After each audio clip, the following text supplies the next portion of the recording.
그들이 예루살렘에 가까이 와서 감람산 벳바게와 베다니에 이르렀을 때 예수께서 제자 중 둘을 보내시며 너희는 맞은편 마을로 가라. 그리로 들어가면 곧 아직 아무도 타보지 않은 나귀 새끼가 매어 있는 것을 보리니 풀어 끌고 오라. 만일 누가 너희에게 왜 이렇게 하느냐 묻거든 주가 쓰시겠다 하라.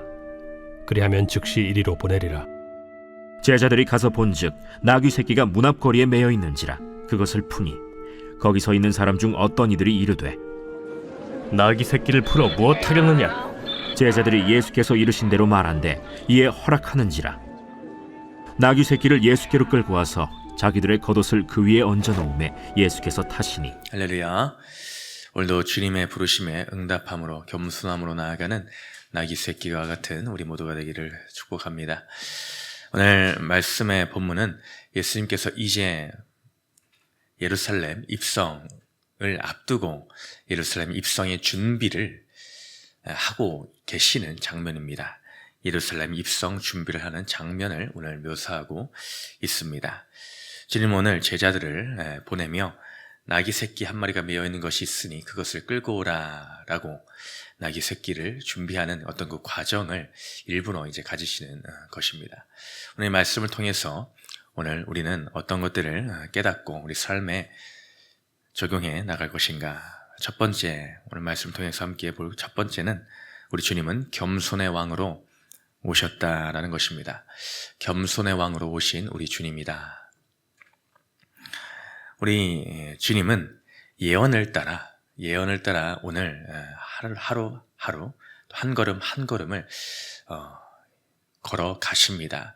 오늘 말씀의 본문도 예수님이 그냥 하시는 것이 아니라 그냥 조금 예루살렘까지 들어가야 되는데 내가 걷기가 힘들어서 아니면 피로해서 나귀 새끼를 갖고 오라 해서 타고 가신 것이 아니라 이 모든 과정들이 우리 주님은 예언을 따라 하나님의 말씀을 성취하기 위해 이 땅에 먼저 오셨으며 그 모든 인생의 과정을 다 주님의 말씀을 성취하는 것, 그것에 우리 주님의 초점이 맞춰져 있으십니다. 우리 주님은 스가랴 9장 9절의 말씀과 같이 시온에 따라 크게 기뻐할지어다 예루살렘에 따라 즐거이 부를지어다 보라 네 왕이 내게 임하시나니 그는 공의로우시며 구원을 베푸시며 겸손하여서 나귀를 타시니 나귀의 작은 것 곧 나귀 새끼니라. 바로 이 스가랴 이 말씀, 왕이 오시는데 그 왕이 어떤 왕이신가? 공의의 왕이시고 구원을 베푸시는 왕이시며 겸손하여서 그 상징적으로 나귀 새끼를 타고 오신다.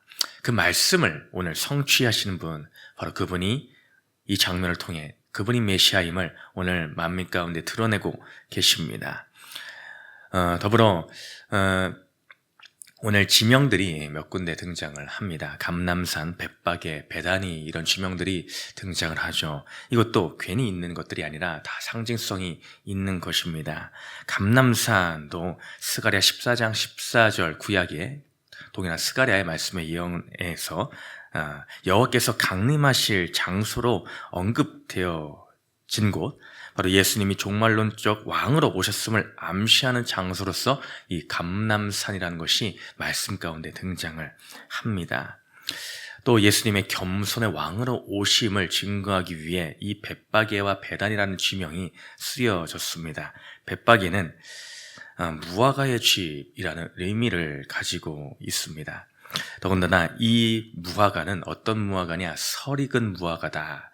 온전히 숙성된 잘 익은 무화과가 아닌 설익은 무화과를 나타냅니다. 그것은 무엇을 말하겠습니까? 바로 미성숙하고 보잘것없는 상태의 것, 바로 이 사회적으로 약자들, 소외된 계층들을 상징한다는 것이죠. 그러므로 이 벳바게의 지리적인 위치조차도 많이 예루살렘으로부터 동떨어진 이 변두리에 있는 지역이었다. 지리적으로도 소외되어 있는 곳이었다. 그러니 주님이 이 소외되어 있는 자들을 위해서 오신 주님이시다. 또한 베다니는 어떤 의미라고 써 있습니까? 도움말에도 써 있죠. 가난한 자의 집이다 라고 되어 있습니다. 바로 이처럼 주님은 가난한 자를 위해서, 사람들이 돌보지 않는 그런 자들을 위해서 주님은 오셨다. 겸손의 왕으로서 그런 자리에 주님은 일부러 찾아오신 분이다. 그리고 그 자리에서 오늘 예루살렘 입성, 왕의 입성을 낮은 자리에서 준비하고 계시는 주님이다. 한 나라의 임금이 대관식을 할 때에 어떻게 하겠습니까? 가장 사람들이 잘 볼 수 있는 그곳, 화려하게, 또한 온갖 준비를 다 하고 앞에 수많은 행렬들을 미리 깔아놓고 온갖 가장 좋은 것으로 준비하지 않겠습니까? 근데 이 땅의 왕 중의 왕으로 오신 주님은 그와 정반대의 모습, 아주 낮고 천한 곳에서 오늘 왕의 행차를 준비하고 계십니다. 더군다나 나귀 새끼를 준비하고 계십니다. 이 주님은 섬김의 왕으로 오신 분이십니다. 희생의 왕으로 오신 분이십니다. 그러나 우리는 어떠합니까? 우리는 그런 왕을 바라지 않는 내 내면에 소리가 있지는 않습니까? 힘으로 군림하려 하고 과시하는 그런 왕을 나는 바라고 있지는 않습니까? 지금 한참 온 세계가 시끄럽습니다. 전쟁으로 인해서 참 난리도 아닙니다. 그때에 지금 이 세대의 가장 위에 서 있는 미국이죠. 미국의 또 대통령이 있습니다. 뭐든지 말하는 것이 과격하고 힘으로 누르려고 하는 표현들을 하지 않습니까? 어떻게 보면 우리는 그것이 힘있어 보이고 멋있어 보이고 그렇게 찍어 눌러야지, 본때를 보여줘야지 하는 듯이 우리는 느낄 수도 있을 것입니다. 그러나 오늘 만왕의 왕으로 오신 그 주님으로부터는 그런 것으로 보이지 않으십니다. 그분은 겸손의 왕으로 이 땅에 오셔서 섬기러 오셨고 자기 목숨을 많은 사람들의 대속물로 주기 위해서 천하고 천한 것으로 이 땅 가운데 오신 분, 그분이 바로 우리 주님이시다. 바로 우리도 그래서 그 자리로 가야 된다는 것입니다. 나도 모르게 세상의 왕처럼 그것에 군림하려고 사람들을 주무르려고 하는 나의 그런 욕심들이 있지는 않습니까? 우리는 어떻게 하면 겸손의 자리로 갈 수 있을까? 어떻게 하면 주님처럼 섬김의 자리, 희생의 자리로 내가 더 갈 수 있을까? 오늘도 벳바게와 베다니아와 같은 곳에서 나아기를 준비하며 주님 가신 그 길을 우리도 따라가는 또 하루가 되기를 주님으로 축복을 드립니다. 또한 두 번째로 나귀 새끼 같은 나여도 괜찮다라는 것입니다. 나귀 새끼 같은 나여도 괜찮다. 오늘 주님은 제자를 보내셔서 건너편 마을로 가라. 그러면 너희가 나귀 새끼가 한 마리 매어 있는 것을 볼 것이다. 그러면은 보고 풀어와라. 혹 누가 그걸 왜 가져가느냐 묻거든 주가 쓰시겠다 하라. 그러면 곧 풀어줄 것이다. 실제로 제자들이 가서 나귀 새끼가 있는 것을 발견하였고 그것을 풀어올 때에 물었죠. 왜 가져가냐고. 주님 말씀하신 그대로 전달했더니 순순히 내어주는 장면이 기록되어 있습니다. 이 짧은 장면을 통해서 주님은 주가 쓰시겠다 하라의 이 놀라운 말씀을 해주십니다. 우리는 생각을 할 것입니다. 내가 좀 주님의 일, 세상 일을 둘째치고 주님의 일에서 조금 쓰임받기 위해서 좀 난 멋진 말이고 싶다. 멋진 말. 주님을 태우고 가는 그 준마와 같은 아니면 군마와 같은 그런 말이었으면 좋겠다. 아니면 어떤 분들은 그렇게까지는 아니더라도 그래도 좀 노새 정도는 좀 되면 좋겠다 라고 할 것입니다. 근데 오늘 증장하는 것은 그런 멋진 말도 아니고 그 말에 버금가는 어떤 것도 아니고 심지어는 일반 나귀도 아니고 나귀 새끼더라 하는 것입니다. 참 힘없어 보이고 저거 예수님 태울 수 있을까? 라는 생각마저 들지도 모르겠습니다. 그런 연약해 보이는 나귀 새끼, 심지어 아무도 타보지 않은, 태워본 경험도 없는, 경험도 미숙한 그런 나귀 새끼를 끌고 오더라. 근데 주님은 일부러 그것을 주가 쓰시겠다. 내가 그것을 쓰고자 한다. 라고 하며 제자들을 보내 끌고 오게 하시죠. 예언의 성취도 있겠으나 우리가 나귀의 관점에서 살펴본다면 이것은 우리를 나타내고 있는 것이죠.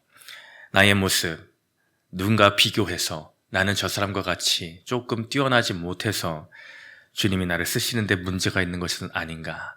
저 사람은 저렇게 인생 가운데서 하나님 앞에 멋지게 쓰임을 받는데 나는 돈이 없어서인가? 스펙이 부족해서인가? 뭐가 부족해서인가? 라고 때로는 원망과 불평을 할 때가 있을지도 모르겠습니다. 오늘의 이 낙이라는 이 관점은 나를 향해서도 적용이 되며 누군가를 향해 바라보는 시선에서도 적용될 것입니다. 또 어떤 분들은 그래서 내가 잘 나감으로 인해서 잘 나가지 못하는 어떤 사람들 바라보며 너 그래가지고 주님이 쓰시겠냐 라는 교만한 생각이 드실지도 모르겠습니다. 그러나 그런 것이 아닙니다. 주님은 오늘 내가 너가 멋진 말이어서 쓰겠다 라고 하지 않으시고 오늘 낙이 새끼여도 괜찮다라는 것입니다. 내가 그것을 쓰겠다. 왜입니까? 누가 쓰시느냐가 중요한 것입니다. 오늘 주가 쓰시겠다 말씀하십니다. 주님이 그것을 쓰시겠다 하는데 누가 토를 달겠습니까? 제자들이 왜 그거 쓰십니까? 라고 할 수가 있겠습니까? 아니면 다른 어떤 누군가가 왜 그거 쓰십니까? 더 좋은 말을 다른 걸 쓰십시오 라고 할 수가 있겠습니까? 오늘 주님이 그것을 쓰신다 라고 하면은 우리는 그것에 순종할 따름입니다. 가장 중요한 것은 무엇이겠습니까? 겸손히 순종하는 그 자세입니다. 또 하나 강조하자면은 아무도 타지 않은 말이라는 것은 이런 의미로 받아들일 수도 있겠습니다. 거룩이다. 거룩. 때묻지 아니한 거룩이다. 내가 주님만을 위해서 마치 예비되어 있는 다른 그 누구도 태우지 아니한 순결한 그런 모습. 내가 주님을 맞이할 때에 겸손함과 거룩함과 순결함으로 주님을 태우는 그 자로서 내가 쓰임받기를 원하는 그 모습, 때묻지 않은 그 모습. 오히려 주님은 그것을 기뻐하실 것입니다. 오직 주님만 바라보고 주님 태우는 것 그거 하나만으로 기뻐하는 그 겸손의 그 모습. 이것이 주님의 모습과 일맥상통하는 오늘 나귀의 모습이지를 않겠습니까? 오늘 나를 두신 그 자리, 나귀는 단지 그 건너편 마을 문 옆에 가만히 묶여서 묵묵히 있었을 뿐입니다. 오늘 나를 어디에 두셨습니까? 나귀와 같이 별거 하는 것도 없어 보이는 그 자리에 혹여 나를 두신 것 같지는 않습니까? 그러나 나는 이때를 위해 그곳에서 기다리고 있었던 것입니다. 내가 어떤 직장에, 가정에, 어떤 또한 자리에 나를 두신 목적, 그것이 분명히 있음을 우리는 깨달아야 됩니다. 그래서 그 자리에서 주님이 쓰실 그때를 기다리고 겸손함으로 그것을 기다리고 감사함으로 기다리면 주님의 때에 내가 널 쓰겠다 라고 할 그때에 우리는 기쁨과 감사함으로 따라가기만 하면 되는 줄로 믿습니다. 오늘 나를 어디에 두십니까?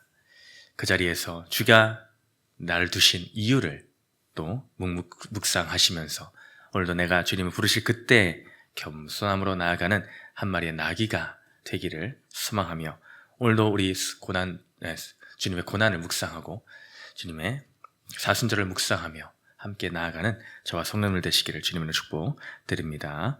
두 번째 질문 읽고 마치겠습니다. 시작. 작고 볼품없을지라도 주님이 쓰시도록 내가 내어드릴 것은 무엇입니까?